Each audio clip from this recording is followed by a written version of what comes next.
Hello guys, कैसे हैं? आशा करता हूँ कि आप सभी स्वस्थ होंगे। भगवान की कृपा से आप सभी का हर एक मनोकामना पूर्ण हो। तो बिना देर के क्लास को करते स्टार्ट। तो आज के क्लास में सीखेंगे संज्ञा से रिलेटिव जितना भी ऑब्जेक्टिव है बन रहा है वो सारा ऑब्जेक्टिव सीखेंगे। और ये संज्ञा किसे कहते हैं, संज्ञा के कितना भेद होते हैं, इसको हमने विस्तार तरीके से बतला दिया था। ठीक है, चलिए देखिए यहाँ पे, यदि इसको विस्तार तरीके से देखना चाहते हैं तो इसका लिंक डिस्क्रिप्शन बॉक्स में दे देंगे, आप उसे देख लीजिएगा। क्लियर है? तो आइए ऑब्जेक्टिव पर चर्चा करेंगे, ध्यान से देखना है। देखिए पहला क्या कहता है, कहता है निम्नलिखित शब्दों में कौन सा शब्द भाववाचक संज्ञा है। 2019 में पूछ दिया गया है। तो भाववाचक संज्ञा कौन सा है वो बताना है। ठीक है, तो क्या दूध भाववाचक संज्ञा है? भाववाचक का मतलब होता है जिसे छू नहीं सकते, सिर्फ महसूस कर सकते हैं। तो दूध तो छू सकते हैं, और जिसको नाप या तौल सकते हैं वो द्रव्यवाचक संज्ञा कहलाता है। दूध नाप सकते थे, द्रव्यवाचक होगा। सभा, सभा क्या होगा? समूहवाचक होगा, क्योंकि ये समूह है, तो ये भी नहीं होगा। ताजमहल, ताजमहल एक ही को है तो ताजमहल व्यक्तिवाचक संज्ञा हो जाएगा। तो गरीबी, तो गरीबी मेरे भाई इसको जो है कि आप सिर्फ महसूस कर सकते हैं, इसको छू नहीं सकते, गरीबी सिर्फ महसूस कर सकते हैं। ठीक है, तो गरीबी आपका भाववाचक संज्ञा है इसमें से। क्लियर है? चलिए अगला प्रश्न देखिए क्या दिया गया है। तो हट जाओ मेरे भाई, आजा आजा आजा। ये देखिए कहता गंगा पवित्र है। ठीक है, ये एक वाक्य दिया है। कहते इस वाक्य में गंगा कौन सी संज्ञा है? 2019 में पूछ दिया गया। तो गंगा कौन सी संज्ञा है? तो बता देना चाहता हूँ कि गंगा जो यदि नदी रहता तो जातिवाचक संज्ञा हो जाता, क्योंकि नदी के अंदर ढेरी सारा नाम है। तो ये गंगा एक आपका जो है कि व्यक्तिवाचक संज्ञा होगा। क्यों?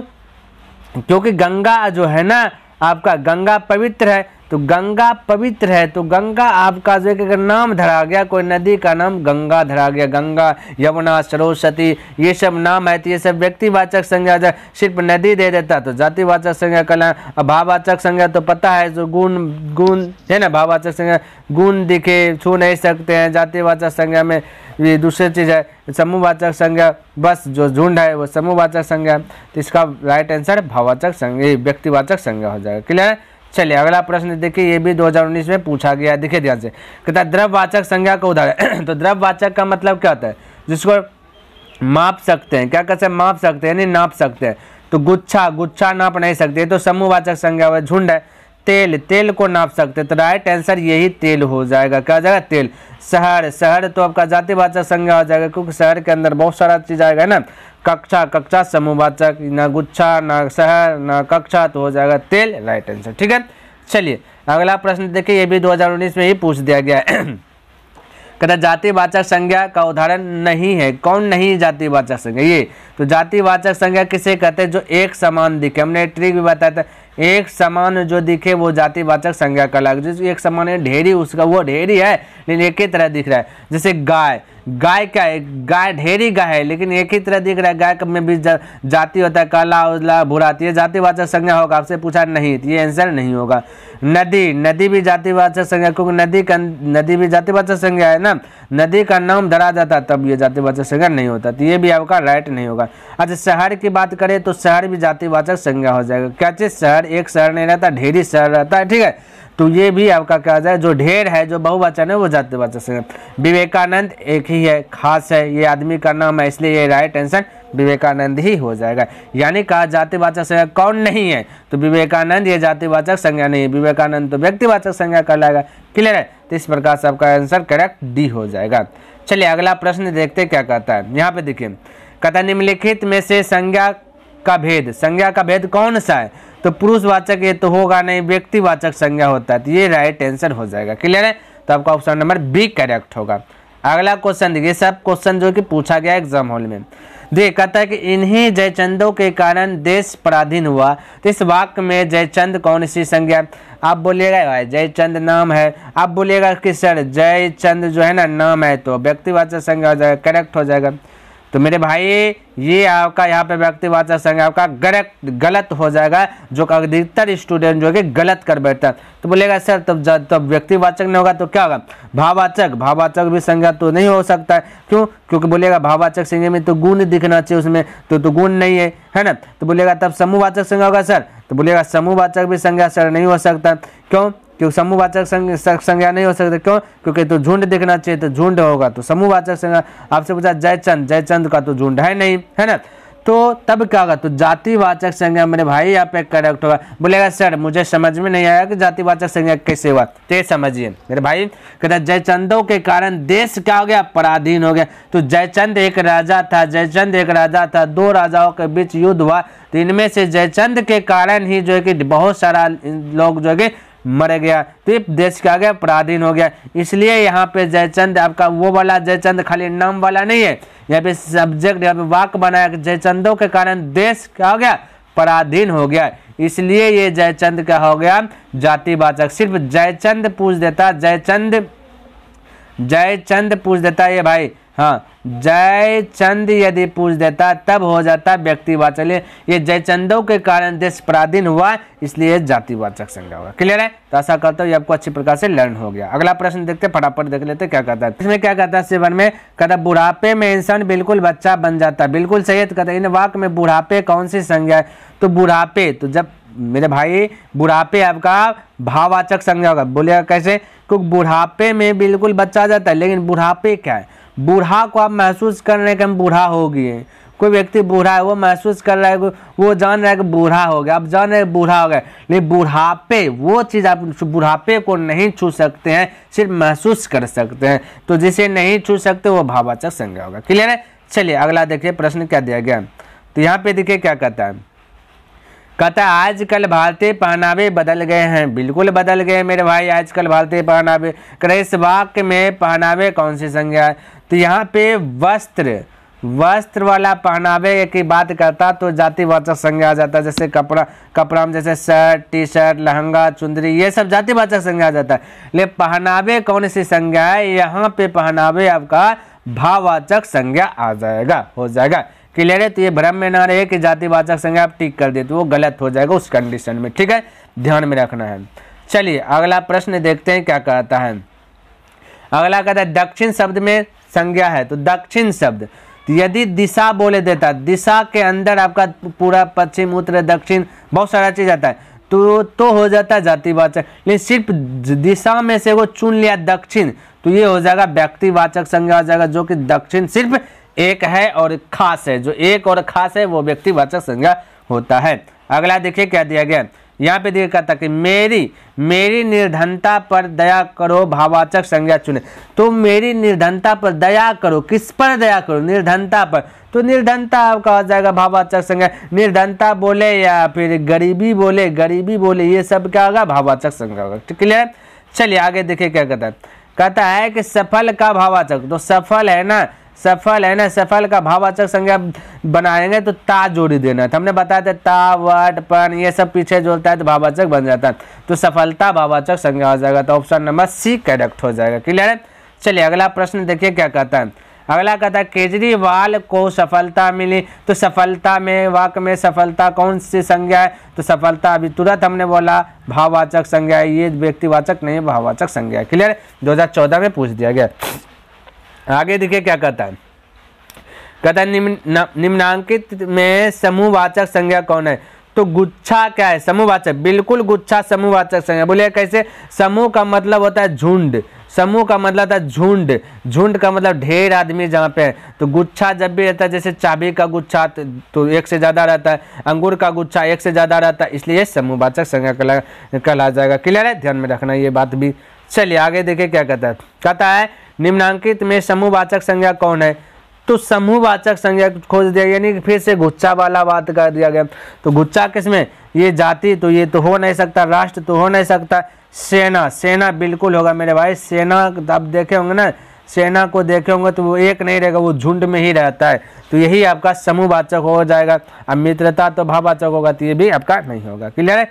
आगे देखिए कहना निम्नांकित में व्यक्तिवाचक संज्ञा चुने, तो व्यक्ति, जाति तो व्यक्तिवाचक होगा नहीं। भारत देखिए, भारत आपका जो कि व्यक्तिवाचक होगा। बोलेगा कैसे मेरे भाई, भारत जो है ना ये खास है और एक है, ये दुनिया में भारत एक ही है और ये खास है, इसलिए व्यक्तिवाचक संज्ञा हो जाए। सेना तो समूहवाचक होगा, ये तो होगा नहीं। मित्रता तो भाववाचक होगा, ये भी होगा नहीं। क्लियर है? चलिए अगला क्वेश्चन देखते हैं क्या कहता है। ये मेरे भाई क्या गया, देखिए कहता है निम्नांकित में भाववाचक संज्ञा कौन है, तो भाववाचक चुनना, ये तो आपका सब्जी, ये तो आपका क्रिया हुआ, क्रिया नहीं भर भाई, ये तो चुनना होगा नहीं। जिसमें ना लग गया वो तो भाववाचक होगा नहीं। तो दौड़ना में भी ना लग गया भी भाववाचक संज्ञा नहीं होगा, बुलाना में भी ना लग गया भी नहीं, तो दौड़ बच गया तो दौड़ ही आपका भाववाचक संज्ञा हो जाएगा। तो भाववाचक संज्ञा कहाँ से बना है? दौड़ना से ही दौड़ बनता है भाववाचक संज्ञा, ध्यान में रखना ये बात, ठीक है। तो दौड़ आपका भाववाचक, दौड़ रहता है या दूरी रहता है तो ये भी भाववाचक संज्ञा कहला जाता है, ठीक है, ध्यान में रखना ये बात को, है ना। अगला प्रश्न, तो मेरे भाई यदि आपको पसंद आ रहा है तो बिल्कुल आप लाइक कर दीजिए, इसमें कोई संकोच नहीं कीजिए, बस आपसे कुछ नहीं, बस आप लाइक एक कर दीजिए, ठीक है, ध्यान में रखना। यहाँ देखिए कहता है कि निम्नांकित में भाववाचक संज्ञा कौन है? तो भाववाचक संज्ञा चुनना है, तो आस्तिक ये तो भाववाचक संज्ञा होगा नहीं, अच्छा ये भी तो होगा नहीं, आलसी ये भी तो होगा नहीं, अमरता तो ये भाववाचक संज्ञा। बोले कैसे? तो मेरे भाई ता, हम बोले जिसमें ता दिख गया वो भाववाचक संज्ञा, इन सभी में ता वर्डपन कुछ दिखा नहीं तो भाववाचक संज्ञा नहीं हुआ। तो ये अमरता, अमरता क्या भाववाचक, ये अमरता को आप सिर्फ महसूस कर सकते, इसको छू नहीं सकते, क्लियर है। आगे देखिए कहता है कि निम्नलिखित शब्दों में से व्यक्तिवाचक संज्ञा चुनकर लिखे। तो कृष्ण ही व्यक्तिवाचक संज्ञा है, कृष्ण एक ही है, खास है, ठीक है। कृष्ण का नाम बोल, नाम एक है, ठीक है, ध्यान में रखना है। बाकी कृष्ण नाम का तात्पर्य बहुत सारा है, तो सिर्फ नाम जो है वो एक है, इसलिए व्यक्तिवाचक संज्ञा कहलाएगा, ठीक है। अगला प्रश्न देखते क्या कहता है। अरे मेरे भाई तू कहे आ जाता भाई, कहता है निम्नलिखित शब्दों में से जातिवाचक संज्ञा चुनकर लिखे। तो गुच्छा तो समूहवाचक है ना, शेर ही जातिवाचक होगा, करेक्ट आंसर बी होगा। क्यों? क्योंकि शेर जो है ना ये एक शेर नहीं है, बहुत सारा शेर है, शेर का भी जाति होता है, इसलिए जातिवाचक संज्ञा हो जाएगा, क्लियर। लोहा नाप सकते हैं, द्रव्यवाचक संज्ञा होगा, दूध भी नाप सकते हैं, द्रव्यवाचक संज्ञा होगा, ठीक। चलिए आगे देखिए, कहता राष्ट्र, राष्ट्र का भाववाचक संज्ञा, तो ता जोड़ना है। तो राष्ट्र ता आप तो पढ़े नहीं है, आप पढ़े होंगे क्या चीज? राष्ट्रीयता। तो राष्ट्रीयता आपका क्या आ जाएगा? भाववाचक होगा। तो ऑप्शन नंबर सी करेक्ट होगा। राष्ट्रीय तो होगा नहीं क्योंकि भाववाचक में ता जोड़ना है, ता के साथ साथ यह भी आ जाता है, इसमें ध्यान में रखना। तो राष्ट्रीयता आपका भाववाचक संज्ञा हो जाएगा। चलिए अगला प्रश्न देखिए क्या कहता है। कहता है मेरी व्याकुलता पर दया करो। तो दया किस पर करो? व्याकुलता पर। तो व्याकुलता ता लग गया, भाववाचक होगा। क्वेश्चन में पूछ दिया भाववाचक संज्ञा बताओ, तो व्याकुलता ही हो जाएगा, क्लियर है, इसमें दिमाग ही नहीं लगाना है। अगला प्रश्न देखिए क्या कहता है। कहता है निम्नांकित में भाववाचक संज्ञा कौन है? फिर से भाववाचक, तो हमने अभी तुरंत बताया था दूर है रे, दूरी रे भाववाचक संज्ञा होगा, है ना। तो निकट होगा नहीं, आगे होगा नहीं, समीप होगा नहीं, तो राइट आंसर ए हो जाएगा। अगला प्रश्न देखिए क्या कहता है ना। तो दे भाई ये का आ गया। हाँ देखिए कहता है निम्नांकित में द्रव्यवाचक संज्ञा चुने। द्रव्यवाचक जिसको नाप सकते हैं, तो जाति को तो नाप नहीं सकते, घी नाप सकते, तो करेक्ट आंसर बी ही हो जाएगा। नीचे तो चेक ही नहीं करना है, सेना, समूहवाचक, मित्रता, भाववाचक, कहानी खत्म। ऐसे भी चुन करके आप छांट सकते हैं ना। चलिए आगे देखिए, कहता है निम्नांकित में द्रव्यवाचक संज्ञा कौन है? तो द्रव्यवाचक संज्ञा का मतलब क्या होता है? जो इसको नाप सकते हैं, तो पानी को नाप सकते हैं लीटर में, है ना, तो ये द्रव्यवाचक संज्ञा हो जाएगा। अगला प्रश्न देखिए क्या कहता है। अगला कहता है कि निम्नांकित में भाववाचक संज्ञा कौन है? तो भाववाचक संज्ञा यानी ये भी जाति नहीं होगा, राष्ट्र तो होगा नहीं, इसमें तो यता जुटता तभी तो राष्ट्रीयता होता। मानव में भी मानवता, मानवता जुट जाता ना, ता तो हो जाता, ये भी भाववाचक संज्ञा, ले ता जुटा नहीं, तो ये बचपन हो जाएगा भाववाचक संज्ञा। बोले कैसे? पन जुट गया, तो आहट हम बोले थे, आहट जुटे, पन जुटे, वट जुटे, हट जुटे, ता जुटे, ये सब भाववाचक संज्ञा होगा, ठीक है, नोट भी कर सकते हैं। अगला कहता है जाति का भाववाचक संज्ञा। तो जाति में जाति यता जोड़ दो, तो जाति का भाववाचक संज्ञा जाति यता, तो option number A he clear होगा, क्लियर है। ता जुटेगा तो जाति ता तो जानते नहीं, जाति यता होता है, ध्यान में रखना है बात को, ठीक है। चलिए अगला प्रश्न देखते क्या कहता है।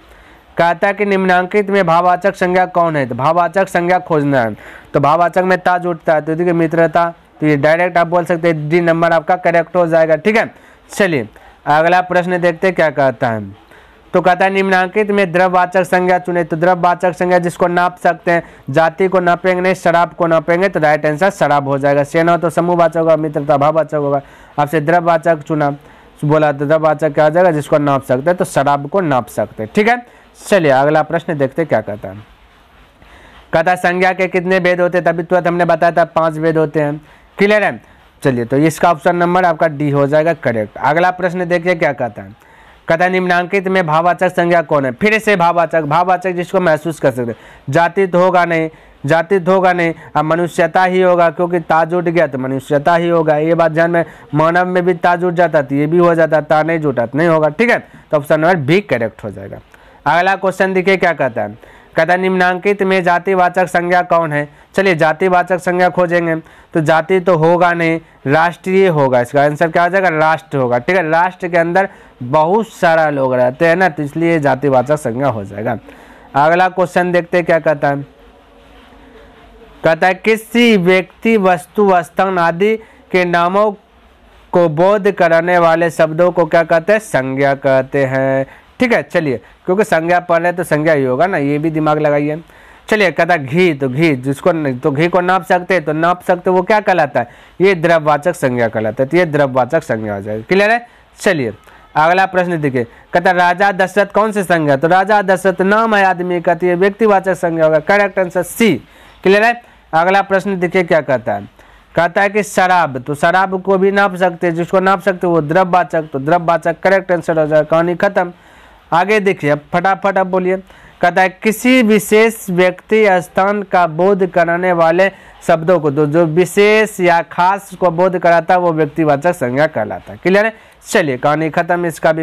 अगला प्रश्न देख लेते हैं।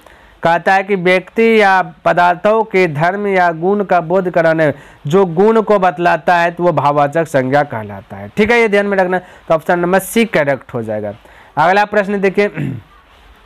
आगे कहता है कि पदार्थों के समूह का बोध कराने वाले शब्दों, जो झुंड का बोध कराता है वो समूहवाचक संज्ञा होगा, तो ऑप्शन नंबर डी करेक्ट हो जाएगा। ठीक है, चलिए अगला देखिए क्या कहता है। कहता है कि किसी धातु या द्रव्य यानी जो द्रव्यवाचक संज्ञा, तो द्रव्य का बोध कराने वाले तो द्रव्यवाचक संज्ञा कहा जाएगा, ऑप्शन नंबर बी करेक्ट होगा। ठीक है, आगे देखिए। कहता है कि ईमानदारी सर्वोत्तम नीति है, रेखांकित शब्द कौन सी संज्ञा है, तो ईमानदारी है ना मेरे भाई, तो ईमानदारी को आप देख नहीं सकते, महसूस कर सकते, तो ये भाववाचक संज्ञा हो जाएगा। क्लियर है। तो और है क्या, और है देख लेते। तो मेरे भाई बस आज इतना, ये 40 ऑब्जेक्टिव हमने क्या क्या ये संज्ञा से रिलेटिव बताया, और एग्जाम हॉल में इसी टाइप का ऑब्जेक्टिव आपको देखने के लिए मिल जाएगा, सेम टू सेम भी मिल सकता है। क्लियर है। तो आशा करता हूँ कि आपको ये वीडियो पसंद आया होगा। यदि मेरे भाई पसंद आया तो दिल से लाइक कर दे, इसमें कोई संकोच नहीं करे, और यदि सब्सक्राइब नहीं किए तो सब्सक्राइब कर दे, क्योंकि ऐसे विडियोज आपको इस चैनल पर देखने के लिए मिलेगा, और हो सके तो अपने दोस्तों के साथ भी शेयर कर दे। तो नेक्स्ट दिन मिलते हैं न्यू विचार के साथ, तब तक के लिए धन्यवाद। जय हिंद, जय भारत।